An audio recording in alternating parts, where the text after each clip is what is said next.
Y'all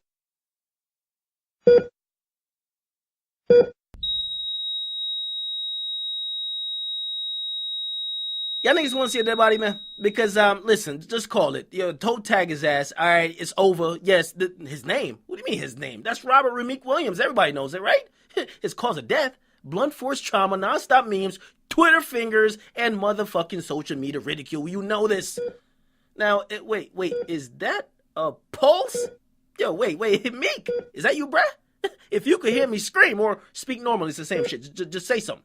Oh, goddamn. Now, the Meek Mill ghost has dug up the corpse of Meek Mill. It's crazy. Yes.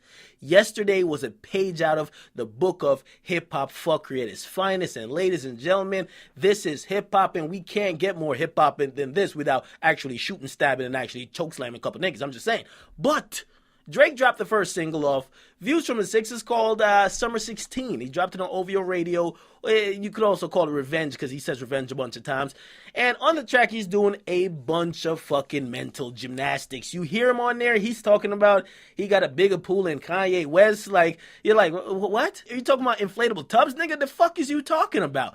Now, he also like kind of throws a little slick shot to Obama, talking about my lyrics are bulletproof like the car you driving, because Obama did pick Kendrick over him.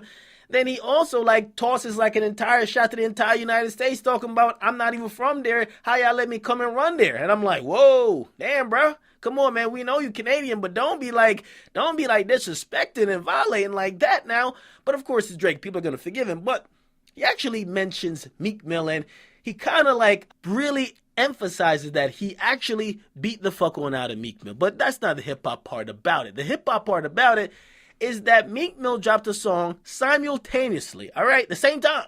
And it seemed that Meek Mill track was answering Drake track, and it's no way he did it after Drake releases. So what does that tell you? Obviously, somebody heard somebody's track, or there's some type of fuckery and coonery going on here that we gotta investigate. Now, I want to tell y'all this because if you're asking me about both tracks, I think Meek track is a more street-oriented track. Obviously, he's talking about robbing, snatching chains, shooting, slapping people, you know what I mean?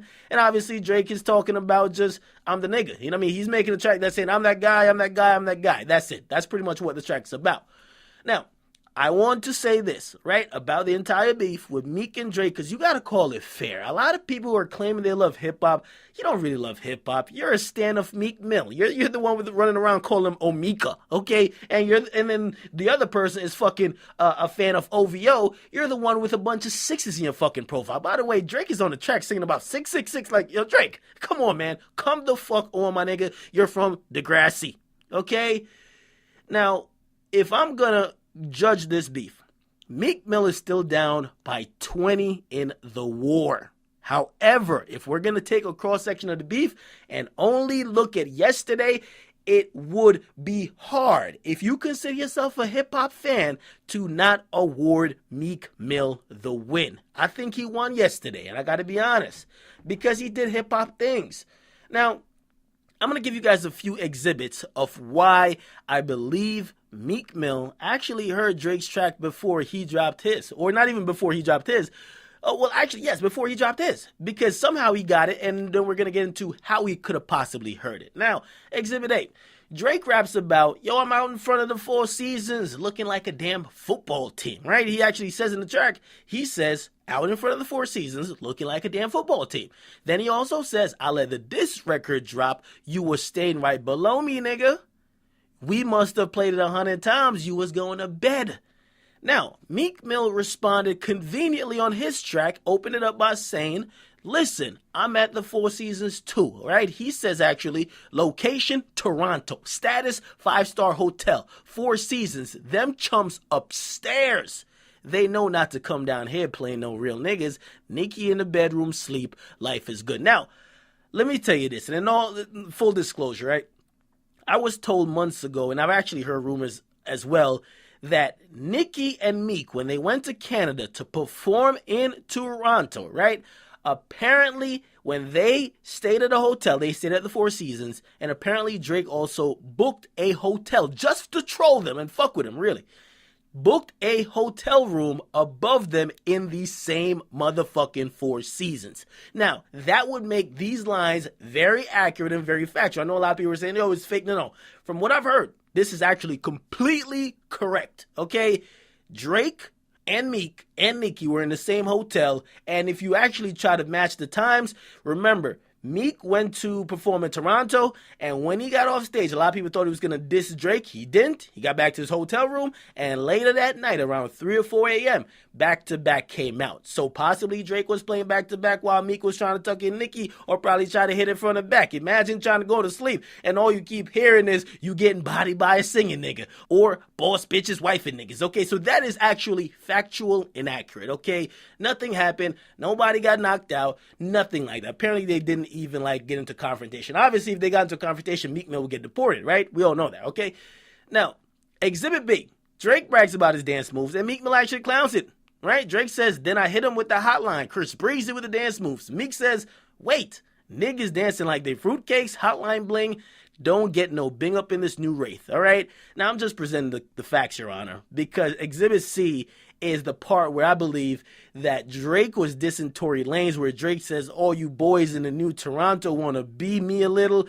All your exes know I like my O's with a V in the middle." And obviously, Tory Lanez has his critiques about Drake and him calling Toronto the six and this, that, and third. And obviously, Meek came on his particular track by saying, "Tory from the six, you hating on him.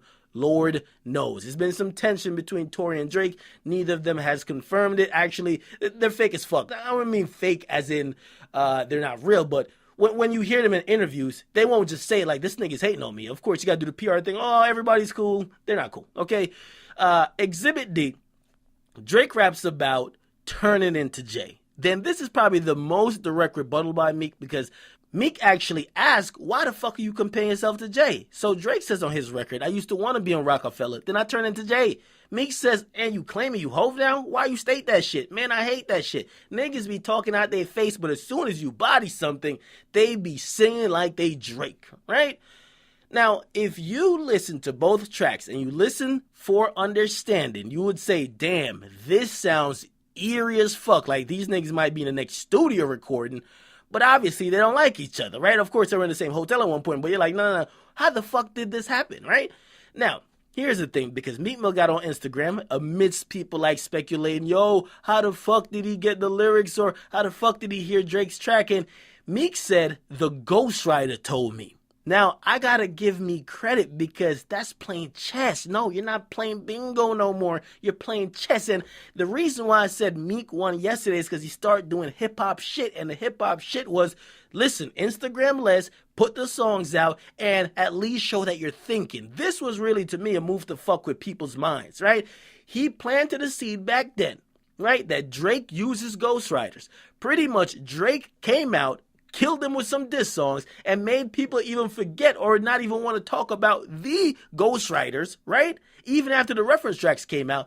And just to kind of bring it back up again, after a lot of people are asking, "How the fuck did you hear his song?" he basically pointed right back at those same ghostwriters. That is a good chess move. Now, do I think it was a quote-unquote ghostwriter?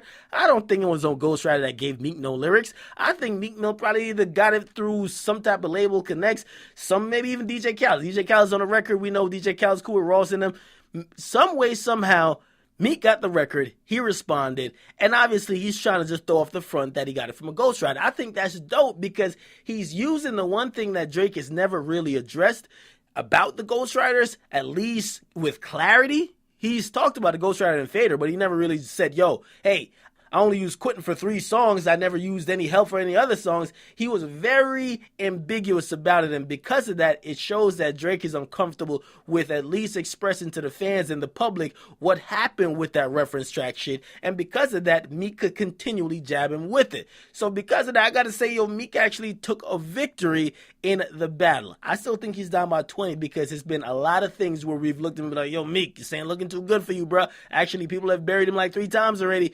But if we looked at yesterday, you got to give him the victory. And hopefully, maybe he actually wisens up, smarten up Meek, and he'll move like how he moved yesterday, because I think that's necessary. But obviously, he's given up on trying to get the fans that Drake got to get on his side. He's probably just saying, I just got to get the streets, man. And whatever way that is, Drake's going to put out some songs where he's kind of singing and doing all this kind of loving on his songs. And if it's not that, it's still going to be very radio pop friendly. I'm coming aggressive. I'm going to be talking about shoot you niggas. I'm going to talk about snatching your chain. I'm going to be talking about robbing y'all. And the fans that are in the streets, if I could get them on my side, that'll be better while I keep watering that seed that Drake is a fraud that don't write.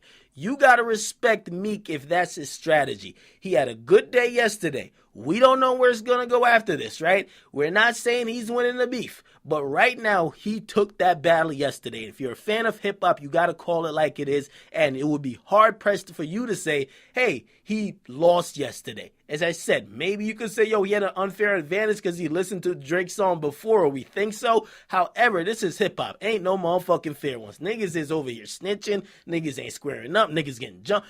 Ain't no fucking fair ones. So, you guys get in the comment box. Make sure you guys like. Definitely subscribe. You guys let me know what you thought about both tracks. All right. Of course, I think Drake track, and it's #1 right now, iTunes, is going to be more extensive as far as its reach. It's going to be played in clubs and restaurants. It's going to be played in arenas, at the Super Bowl. Meek track is only going to be played in the streets. So it might not go as far and people might get tired of it, but at least the initial effort that I checked out, I got to give it to Meek Mill. What do you guys think about this? Get in the comment box. Make sure you guys like, definitely subscribe.